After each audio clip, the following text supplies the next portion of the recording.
Et nous accueillons maintenant Joshua Edwards, dont la biographie indique qu'il est né sur l'île de Galveston. Donc Joshua est poète. Parmi ses recueils de poésie, on compte The Double Lamp of Solitude, Architecture for Travelers et Imperial Nostalgias. Il est également l'auteur d'un livre de photographie intitulé Photographs Taken at 1 Hour Intervals During a Walk from Galveston Island to the West Texas town of Marfa.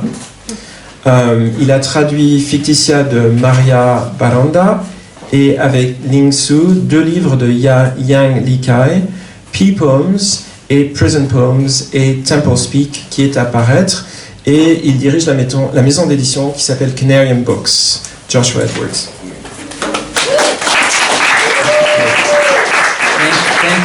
Thank you all for coming, and thanks so much to Olivier and to Vincent and Michael and Leah and Norma, with whom it's an honor to read. Also thanks to Isa and Lorca, our children, for being great sports and great kids and good sports, at least.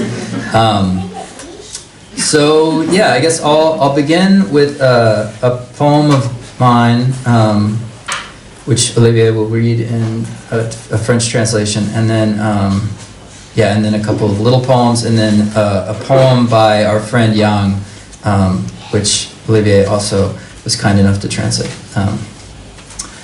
So this is called The Lamp of Sleep. Sleep holds itself.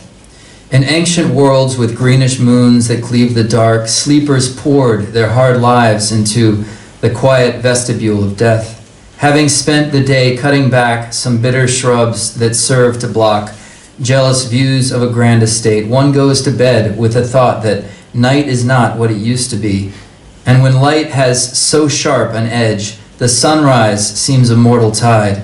Still the artless child rests their head on hours each like 1,000 years, and when they wake to puzzles that adults would place before them near the forest's limitless appeal, they may find their way to escape into those shady passages. Against the vanity of work, sleep installs its delicious pride, to be always overcoming, as the final repetition, repeatedly and by itself, sleep will soften all things on earth.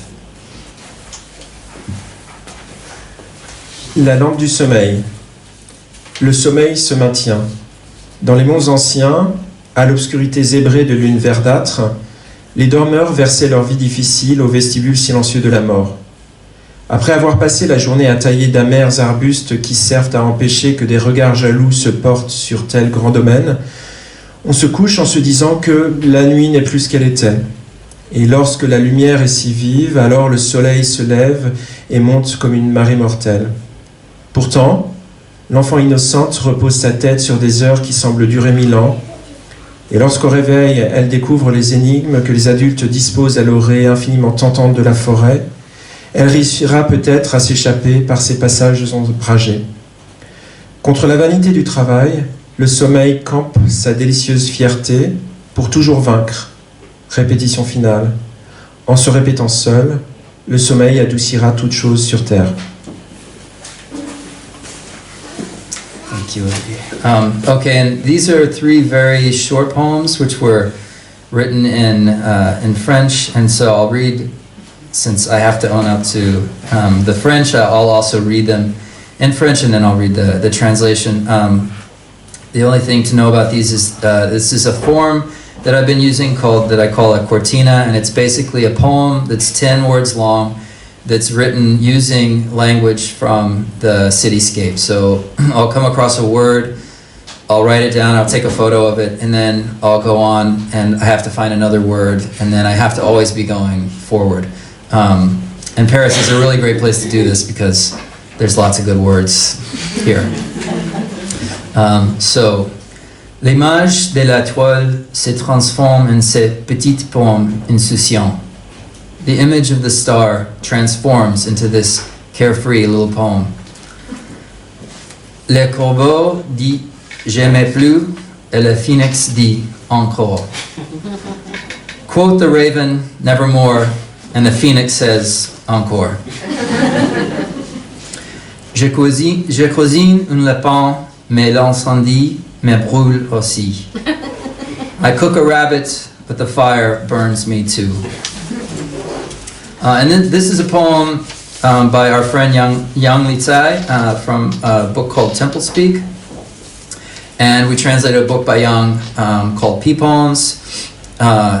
Some years ago, after that book came out, he was detained by the Chinese government on political charges. He was a prisoner, political prisoner for 2 years.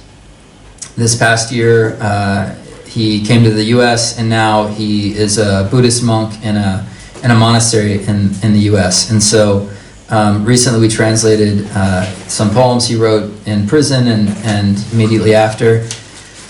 And those are prison poems, and then there are these poems that he's written about his Zen practice, which are Temple Speak, and this is the first poem in that book. Rain makes a painting on the earth in the classical manner, meticulously depicting what's hidden from view. Mountain, forest, valley, gorge, building, vehicle, person, beasts, cattle, creeping things, and flying fowl, gradually expressing the outline from invisible to visible, from solid state to a state of change. Is this a form of justice, rain, and representations of rain, shrouds, and the shroud's ability to obscure and to change? This is like one who suffers, crying to describe the hunter, the torturer, the thief, the grifter, and the assassin. The one who suffers uses tears and exacting brushstrokes to scrub away the silk threads of pain, endless sorrow, sharp anguish, heartache, bloodletting grief, pain of breaking bone, pain of 1,000 cuts, pain of losing one's soul. How many tears are needed to provoke another's tear of sympathy? Pain forms the boundary between life and death. Rain is another name for heaven and earth. All in the end is water. Donc c'est un extrait de Temple Speak. La pluie peint sur la terre à la manière classique, décrivant méticuleusement ce que l'on ne voit pas. Montagnes, forêts, vallées, gorges, bâtiments, véhicules, personnes, bêtes, bétail, reptiles et oiseaux, précisant petit à petit les contours, de l'invisible au visible, d'un état stable à un état fluctuant. Est-ce une forme de justice? La pluie et ses représentations, les linceuls et le pouvoir qu'a le linceul de dissimuler et transformer. C'est comme quelqu'un qui souffre, qui pleure pour décrire le chasseur, le tortionnaire, le voleur, l'escroc et l'assassin. Celui qui souffre utilise ses larmes et des coups de pinceau précis pour effacer les fils de soie de la douleur, la tristesse sans fin, la crise d'angoisse, le chagrin d'amour, le deuil de sang, la douleur des os brisés, la douleur de 1000 coupures, la douleur d'une âme qui se perd. Combien de larmes faut-il pour tirer une larme de compassion à autrui? La douleur forme la frontière entre vie et mort. La pluie est un autre nom pour ciel et terre. Tout à la fin est eau. All right, now since the theme of the night there's translation, I'll read a couple of poems that are not translated, but which that are translated into German. But I'll read the English, and they're kind of about translation, sort of. Winter solstice. I moved without being, a wave of forgetting. I had found a drawing of a question. What is ambition without precision? I felt an overwhelming need to do something, like make a building. I wished to combine the orbit of stone, its Gothic outline, with an Egyptian floating dome, the interesting curve of its meaning. I slept to stay warm and to dream of this form. It was a translator's dream.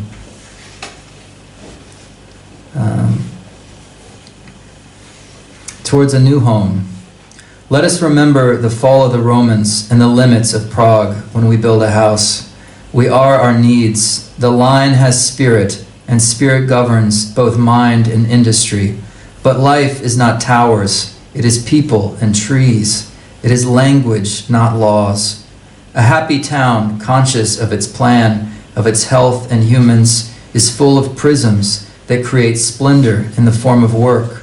Our eyes forget day by day their enslavement to the world. Architecture puts our eyes in themselves to let us look at a few things in peace. We study furniture and art and find emotion and beauty, or ugliness and morality. We imagine our limits as interiors, ideas as patterns, truth as constraint. 2 bouquets for René Char. If a salesman comes knocking, perhaps he'd like a flower. After all, flowers disturb the peace in a way also, and people like them. Maybe it will remind him of his garden back home, his garden like a question, its answer always changing.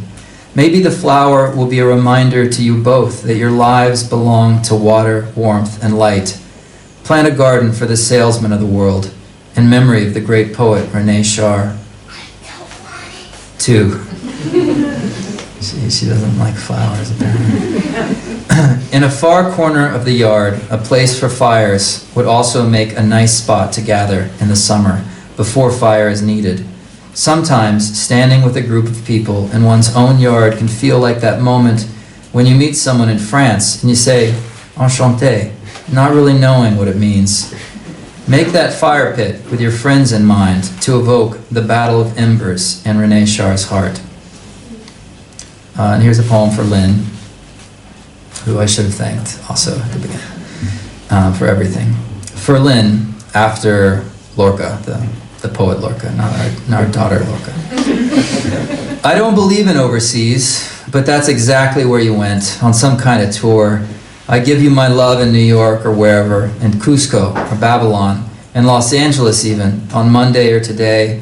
Test me, take a picture, convert your pesos to euros. There are less now, but nothing has changed between us. To you on this undated day, these unending past 6 years, 18 years now. To you tonight in the storm, in and out of Texas, I give my love. I thought that when you left it would be forever, even though there was no doubt you'd return. It's okay by me, you going places. You'll always come back, and I just look at movies when you're gone. I know you must be between airports, heading to Louisiana or Prague, but I love you, I want to say. Again, I'll read one more poem, kind of long poem, not too long though, called Translator's Note.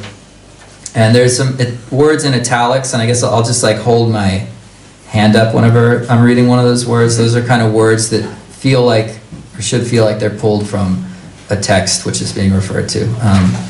And then that'll be it. And we do have a bunch of free books we're giving away too, because we have to leave Paris in 3 weeks. So if you want a book, you can make a donation to the reading series or something. But we'll have a bunch of random books back there. So, Translator's Note. In the final stanza, a window is opened, but we can't be certain by whom, because in the original language, the self doesn't refer to a discrete mind, rather an individual finds essence in relation to others. Similar things happen to the shape of a cloud, to what we call freedom, to voices of the dead, to most substances. Despite difficulties such as these, translating the poem was worthwhile. I would wake up at 8 every day, a simple lecturer in a small apartment above a laundromat frequented by students. And by the evening, I had transformed into someone who wonders if oblivion murmurs or whispers. I was thrilled when a divine substance eluded me for weeks. It was not ether or mana or falderall or quintessence or faith. In short, I fell in love with To Be Us Alone as an announcement when the soul itself is not. Which is to say, the text for me without meaning was one that I could read. I held the kitty cat in my arms was a phrase that gave me lots of problems. It troubled me greatly. Night obscured the animal whose name arrived with dawn. But it was not all games. What I wanted most was to be somewhere between. Whenever I could sleep, questions haunted my dreams, and so I dreamed deeply. The meat in carnations was very real, a meal washed down with blood-red wine. Where could my own life hide? Perhaps the last door in the opening line would offer assurances. For whatever reason, the truth was no longer a tongue, nor was ego yet behind its wall. What the author could call victory could not be, in light of history, given such a strong word. Somehow, under the star was whatever should have been. They had 2 broken hearts and couldn't ask for more. They wrote in argument and not to leave the world, but here we are, being ourselves, inside a myth that has no seasons left. The appearance of fire was not in the notebook, except in a passage about ongoing conflicts. To sit out on one's porch and wait for the lizards to walk on the boards. At times, the translator must suppress their own appetite for embellishment, their own sadness in someone else's words. Life isn't fair, life doesn't care, my friend sings in one of his new songs. Then I sing it to myself, changing my voice to be as much like his as possible. Then I realize that this is not the thing to do. What time of day is that? How can I ever know the premise of their son?